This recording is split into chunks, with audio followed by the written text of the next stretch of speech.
జార్ఖండ్ మిజోరాంలోని 3 రాజ్యసభ స్థానాలకు పోలింగ్ మొదలైంది. జార్ఖండ్లో 2, మిజోరాంలో 1 స్థానానికి ఈ ఉదయం 9 గంటలకు పోలింగ్ ప్రారంభమైంది. సాయంత్రం 4 గంటల వరకు ఓటింగ్ జరుగుతోంది. సాయంత్రం 5 గంటలకు ఓట్ల లెక్కింపు జరుగుతోంది. జార్ఖండ్లో 2 స్థానాలకు గాను 3 బరిలో ఉన్నారు.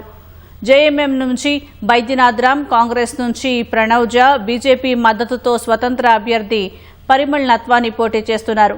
10 రాష్ట్రాల్లోని 24 రాజ్యసభ స్థానాలకు నోటిఫికేషన్ విడుదలైంది.